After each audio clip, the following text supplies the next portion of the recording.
Salut! Aujourd'hui je te présente la toute nouvelle gamme de planches de Wingfoil Fanatic 2022, les Skywing. Il y en a pour tous les goûts, tous les niveaux, tu vas voir. Juste avant de commencer, pense à t'abonner à ma chaîne en cliquant juste en dessous ici. Ça te permet de me soutenir et de rien rater aux prochaines vidéos à venir. Merci!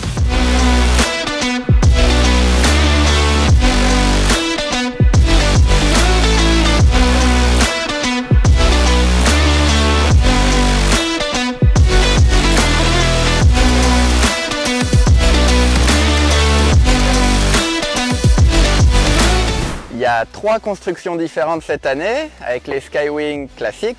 On a aussi les Skywing Team Edition, donc construction en carbone des 5 principales tailles. Et sans oublier la gamme gonflable, les Sky Air avec une plaque en carbone en dessous. Donc déjà en premier, si tu regardes cette vidéo pour choisir ta nouvelle planche, j'en profite pour refaire un petit point sur la taille de planche qu'on conseille par rapport à ton niveau, par rapport à ce que tu recherches. Si pour l'instant ton objectif c'est juste de réussir à voler et d'être stable en l'air, c'est bien de partir sur une planche d'environ 40 à 50 litres de plus que ton poids. Ça te permettra de progresser beaucoup plus facilement et tout de suite de prendre du plaisir.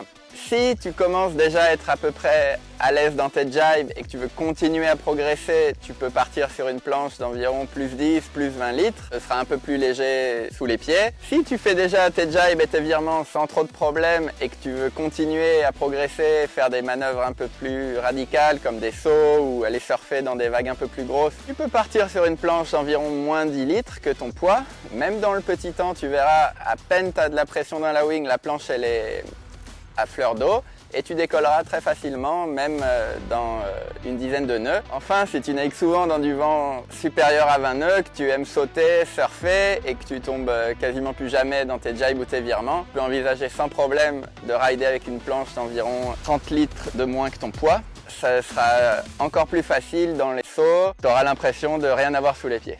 Ce sera aussi un peu plus exigeant physiquement et techniquement, mais tellement confortable à rider. Donc la toute nouvelle gamme Skywing, elle est composée de 9 shapes exclusifs allant de 6.3 140 litres jusqu'à une 4.6 de 35 litres.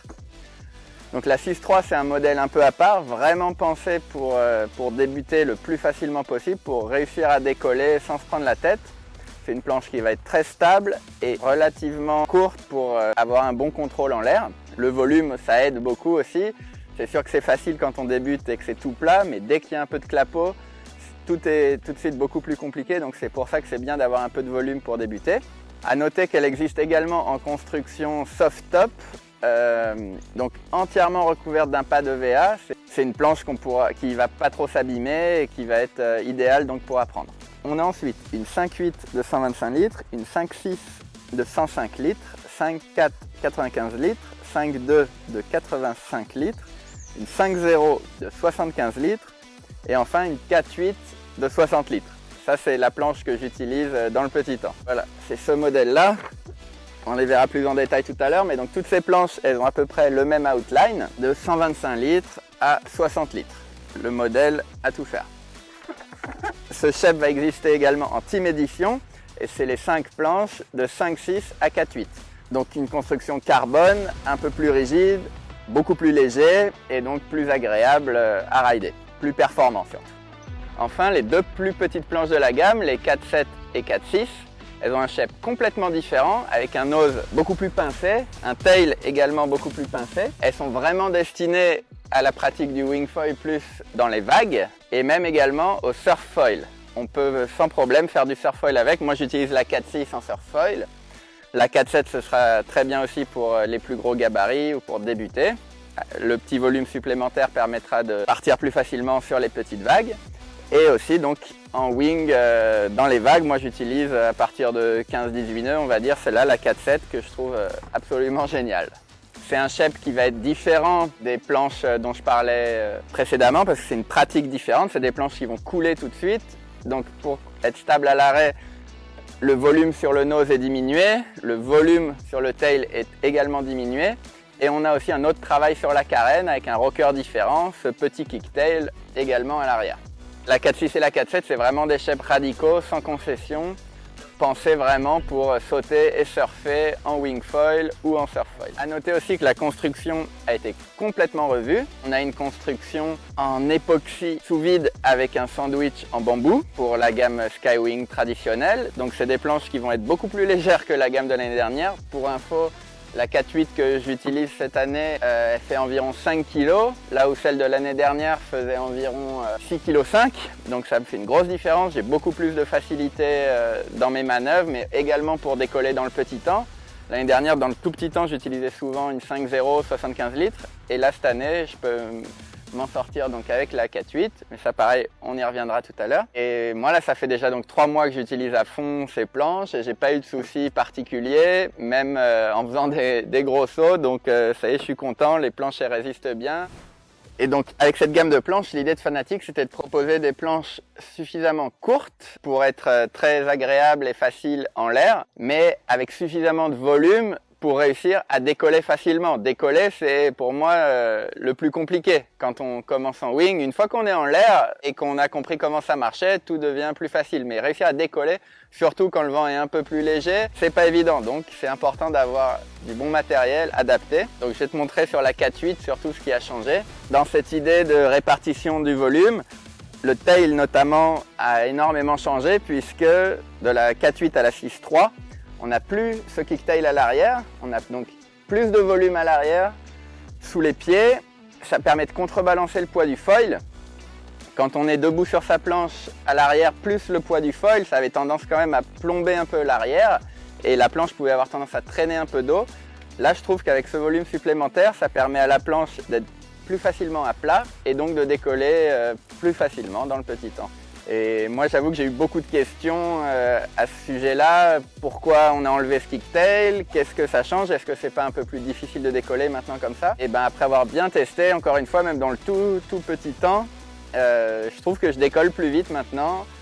Même avec une planche plus petite et le foil adapté, je décolle plus vite grâce à ce volume supérieur à l'arrière. On peut être bien déjà positionné à l'arrière de sa planche sans avoir cette sensation que le tail va couler et donc on va pouvoir accélérer plus facilement et donc tout de suite décoller. Toujours dans ce souci de décoller le plus rapidement et le plus facilement possible, on voit aussi qu'il y a un bon travail sur les rails. À l'arrière de la planche, là, ils sont vraiment plus affûtés et aiguisés pour un écoulement d'eau parfait.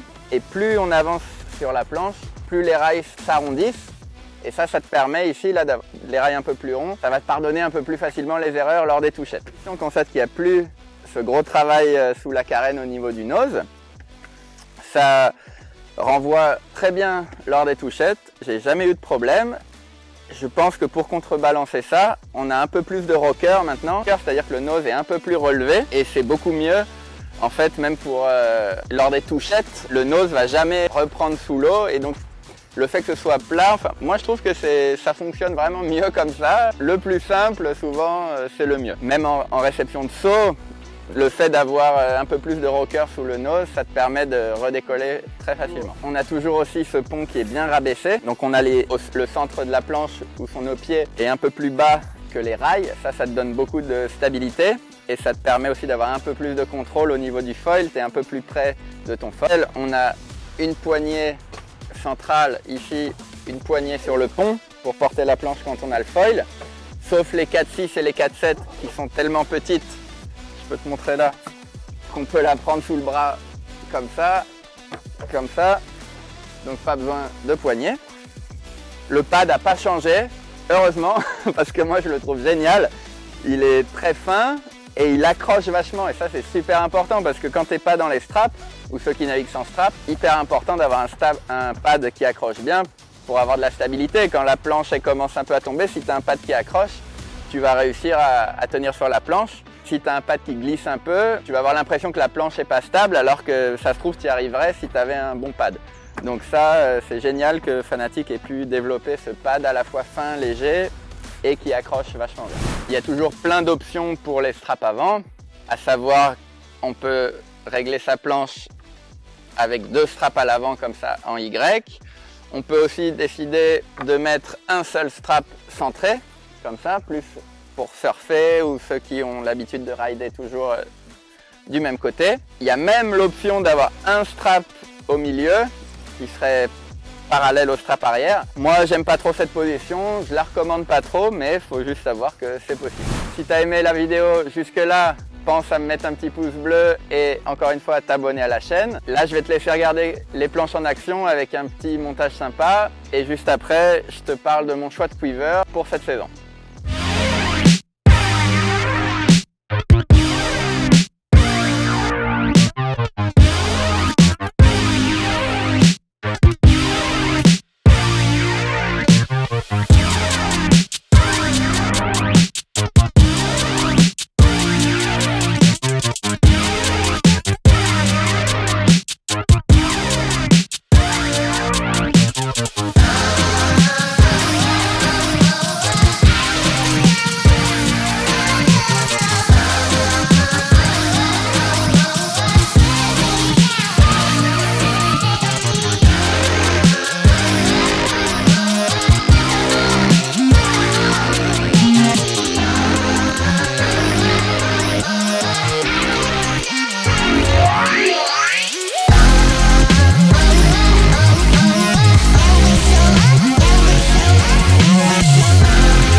Cette saison, donc pour moi c'est très simple. Dans le petit temps, après avoir essayé la 5.0 également, finalement je trouve que je m'en sors avec la 4.8 60 litres. Moi je fais 71 kg là, et donc 60 litres, même j'ai déjà décollé dans 8-10 nœuds, hein, j'exagère pas vraiment, je te jure. Au début tu coules un tout petit peu, donc je suis à moins 10 litres par rapport à mon poids.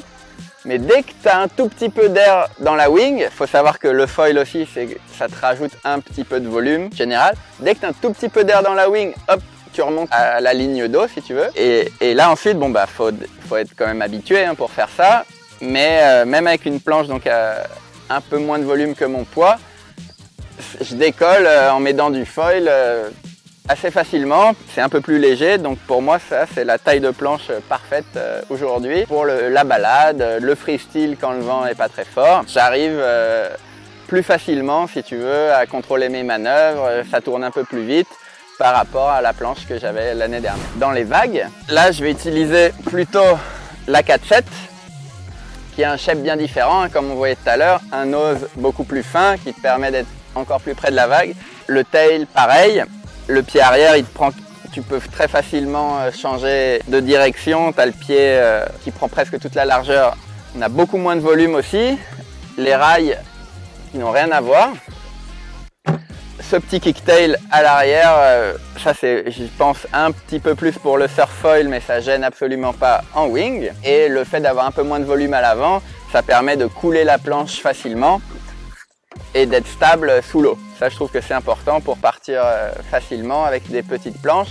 On est stable sous l'eau et quand on a trop de volume à l'avant et qu'on a les pieds déjà dans les straps, la planche elle a souvent tendance à vouloir remonter, c'est pas du tout agréable. Et pas évident non plus, donc là maintenant avec ces nouveaux shapes comme ça, il n'y a pas de problème. Et je l'ai essayé également dans le tout petit temps, ça marche aussi, mais là c'est vrai que je reconnais que c'est un peu plus physique, un peu plus technique. Donc faut on va dire un bon 15 nœuds établi pour mon poids et je peux partir vraiment tranquille avec cette 4.7 de 45 litres. Et pour info, la 4.6 ici donc, je les entasse toutes. Elle est un peu plus étroite que la 4.7, elle fait 20 alors que la 4.7 fait 22. Et donc 10 litres de moins, j'en ressens pas forcément le besoin par rapport à la 4.7. La 4.7 même dans le vent fort, je vais aimer avoir ce petit volume supplémentaire en réception de saut notamment, où la planche elle va pouvoir redécoller plus rapidement. Et je me sens absolument pas encombré par les 45 litres ou la taille de la planche, donc ça permet d'être facile et quand il faut repartir vite entre deux vagues, que le vent est un tout petit peu juste, c'est quand même beaucoup plus facile avec la 4.7 que la 4.6. J'ai trouvé que 10 litres de différence seulement, ça faisait beaucoup quand on est sous l'eau Avec la 4.6, je suis vraiment avec de l'eau presque à la poitrine, alors que la 4.7, j'arrive à redécoller beaucoup plus rapidement. Donc c'est pour ça que la 4.6, moi je l'utilise uniquement surfoil en fait. Avec les straps, je trouve ça génial. Mais pour le surfoil, c'est ma planche à tout faire dans toutes les conditions. Mais en wing, je préfère la 4.7 même dans le vent fort. Donc voilà pour la présentation des nouvelles Fanatec Skywing 2022. Tu as vu, la gamme elle est hyper complète, il y aura forcément une planche pour toi. Tu auras forcément des questions aussi, donc n'hésite pas dans les commentaires, je réponds à tout le monde avec plaisir. D'ici là, navigue bien et à très vite pour une prochaine vidéo. Bon ride!